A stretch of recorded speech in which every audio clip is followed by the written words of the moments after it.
কি হয়েছে যে গ্যাসের দাম 3 ডবল বাইরে গেল গা, কোথায় 1200-1300 টাকা আর কোথায় 2200 টাকা, তাও গ্যাস পাওয়া যায় না আমার দেশে গ্যাসের অভাব। এই দেশে কোনো বিচার আছে? এই দেশে সরকার গঠন না হওয়া পর্যন্ত একটা পাগল আসুক ছাগল আসুক যেটাই আসুক, কামাই রাস্তাটাই নাই। ভালো ভালো শিক্ষিত পোলাপান বেকার হয়ে ঘুরে বেড়াইতেছে। একটা চাকরি নিতে গেলে 17-18 লাখ টাকা ঘুষ লাগবে। এটা কি সরকার বলে দিছে যে ঘুষ ছাড়া চাকরি হবে না? যার যোগ্যতা আছে সে চাকরি। পোলারের লেখাপড়া শিক্ষিত ধরেন এখন রিক্সা চালিয়ে বেড়াইতেছে, যেটা বাস্তব কথা। হ্যাঁ, কোনো চাকরি পায় না, কিছু না, কি করবে? অটো চালিয়ে বেড়াইতেছে। এখন পেঁয়াজ হবে হলো 20 টাকা 25 টাকা কেজি, আর পেঁয়াজ কিনতে গেলে হলো 60 টাকা। এই কথা কইতে গেলি ধরেন যে বিপদ এই দেশে। এই দেশে উচিত কথা যে কইতে যাবে তারই ধরেন যে ফাঁসিতে দিবে।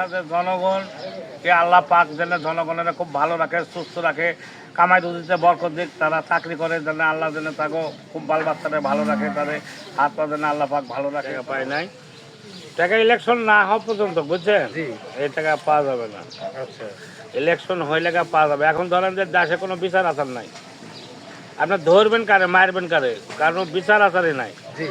এখন যে অবস্থাটা দেশের ভয়াবহ চলতেছে, বুঝছেন, কিচ্ছু নাই দেশে, কিচ্ছু নাই। আপনি ধরেন যে একজনের মারবেন, তাও কোনো বিচার আচার নাই। মায়ের খাবেন, একজনের কাছে বিচার দিবেন, তাও কোনো বিচার আচার নাই।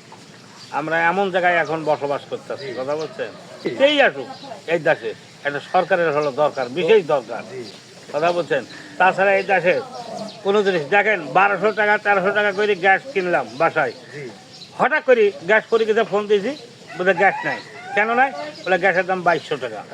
রাতারাতিতে ধরেন যে 1200 করে বাইরে গেল, তো 2200 টাকা করে গ্যাসের দাম। এই দেশে কোনো বিচার আছে?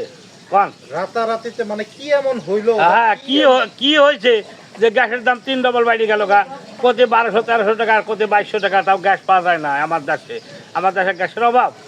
সব হচ্ছে শোনেন, সবাই হলো যার টাকা আছে সে মজবুত করে থুই দেয়, থুই দিয়ে ধরেন যে বেছে না বেশি কয়েকদিন পরে ওগুলা হলো ডবল দামে বেছে, কথা বলছেন। এই দেশে কোনো গরিব মানুষের কোনো অস্তিত্ব খুবই খারাপ। গরিব মানুষের যারা মধ্য শ্রেণীর মানুষ আছে, তাকে চলার গতিক যে কি অবস্থা সে তারাই জানতেছে, যারা আছে তারাই জানতেছে। এই যেমনি আমরা সবই ঢাকা শহরে সবই কিনা, পানি শুদ্ধি কিনা আমাগো, কথা বলছেন, পানি সহকারে কিনা। কেননা পানি যে আসে তাও টাকা নেয়, কারেন্ট বিল আছে তাও টাকা নেয়, আমাগো মানে যে পায়খানায় যায় তাও টাকা, মানে টাকা ছাড়া আমাগো এখানে কোনো ধাপ ফেলানোর জন্য নাই, কথা বলছেন। এখন কামাই করতে পারলে তো আমরা ভাঙতে পারবো, আমাকে তো কামাইটাই নাই, আমরা ভাঙবো কেরম করি? বন্ধুরা, আসলে ক্ষোভ থেকে কিন্তু কিছু কথা চলে আসে মানুষের। আপনার মধ্যমানের শ্রেণীর লোকগুলা যে কি অবস্থায় আছে এটা তারাই বুঝে। আপনি ভালো ভালো মানুষের আপনি যাই জিজ্ঞানকার যে অবস্থা, দেশের অবস্থাটা কি ভয়াবহ। কেননা আমার এখন কামাই থাকলে কত, আমি 1 টাকা কামাই করে 8 আনা ভাঙবো, কি 1 টাকা কামাই করে 1 টাকায় ভাঙলাম, পোলামান লেখাইলাম। আসলে কামাইয়ের রাস্তাটাই তো নাই, সেটাই কামাইয়ের রাস্তাটাই নাই। ভালো ভালো শিক্ষিত পোলাপান বেকার হয়ে ঘুরে বেড়াইতেছে। একটা চাকরি নিতে গেলে 17-18 লাখ টাকা ঘুষ লাগবে। এটা কি সরকার বলে দিছে যে ঘুষ ছাড়া চাকরি হবে না? যার যোগ্যতা আছে সে চাকরি পাবে। লেখাপড়া পোলাপানের শিখায় মানুষ কিসের জন্যে? যে আমার ছেলেটার যোগ্যতাই হলো চাকরি পাবে।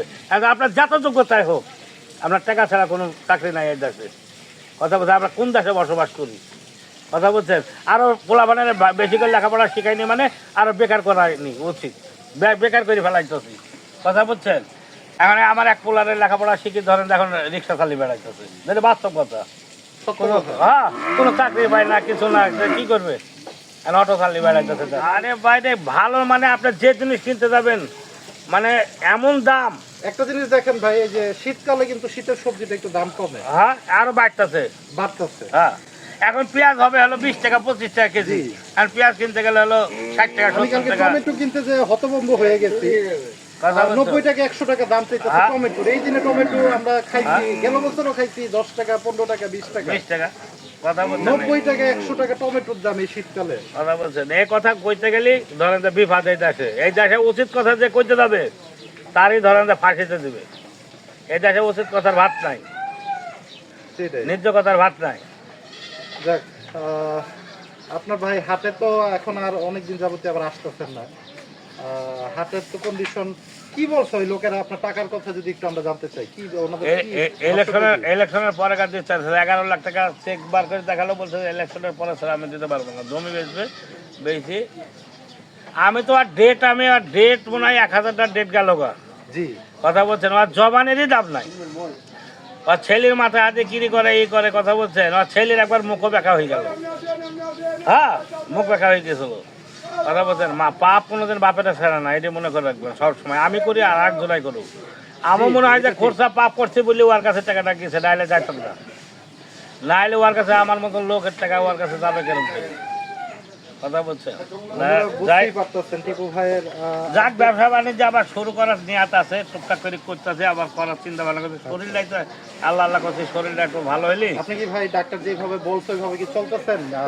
আরে বাইরে ওইভাবে চলছে, লোভের মতো পিঠা খাইয়ে এই অবস্থা হয়ে গেছে। হ্যাঁ, আচ্ছা পিঠা বানিয়ে থইছে, সকালে একটা, রাত্রে একটা খাইছিলাম, ভালোই ছিলাম। সকালবেলায় আবার সকালবেলায় 2টি চুরি করে খাইয়ে এই অবস্থা হয়ে গেছে। পিঠা নাকি? চুরির পিঠা খাইয়ে অবস্থা হয়ে গেছে। নাহলে ভালোই ছিলাম আল্লাহর রহমতে। যাক, আমি দোয়া করি জনগণের ভালো রাখুক, সুস্থ রাখুক, আমি দোয়া করি। সেটাই। আমার লাগেও দোয়া করুক। অনেকে কিন্তু ভাই আপনার ভিডিও দেখে অনেকে ফোন বলছেন। দিচ্ছে, অনেকে আপনার জন্য দোয়া চাইছে, অনেকে আপনাকে সালাম জানাইছে। বলছেন, তাদের উদ্দেশ্যে যদি দুইটা কথা বলতেন জনগণের উদ্দেশ্যে। আর জনগণ, আমার কথা যে জনগণ কে আল্লাহ পাক যেন জনগণের খুব ভালো রাখে, সুস্থ রাখে, কামাই রুজিতে বরকত দিক। তারা চাকরি করে যেন আল্লাহ যেন তাকে খুব বাল বাচ্চারা ভালো রাখে, তাদের হাত পা যেন আল্লাহ পাক ভালো রাখে। কথা বলছেন, তারা ব্যবসা বাণিজ্য করে, তারা যেন বরকত দিক, আল্লাহ তার ব্যবসা বাণিজ্যতে বরকত দিক। বুঝছেন, তারা মা বাবার যেন ভালো মতন খাওয়াইতে পারে, পড়াইতে পারে। কথা বলছেন, এই পৃথিবীতে দেখেন মায়ের মতন আপন কেউ নাই। এটা সব কথা আপনার পৃথিবীতে আপনার বউ পালিয়ে যাবে, পোলাপান পালিয়ে যাবে, কিন্তু মা ফেলাবে না। কিন্তু এই যে বাপ মায়ের অনেক জনা কষ্ট দেয়, অনেক জনা। সেদিন একটা ভিডিও দেখলাম যে মায়েরা ধরে পিটাইতেছে, পরে যদি সামনে পাতাম আমি জবাই করে ফেলাইতাম। বুঝছেন কথাটা? বলছেন মায়েরে যে এই যে দেখেন ওনারা কিন্তু এই যে কষ্টের জীবন ওনাদের, খাইতে দেয় না মারি। কয় ছেলে মেয়ে? কাকির? ওই কাস্টমার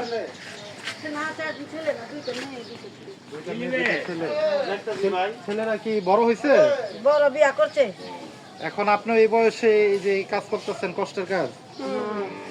এত শীতের মধ্যে প্রতিদিন আমরা বাইরে আসি। জি একদিনে তো মিস নাই, কাজ না করলে আমরা তো যাইবো, কাজ যাইবো। সেটাই সেটাই। তে ভালো করে কও টিপিতে দেখো। আপনার মানে আপনাদের যে এত কষ্ট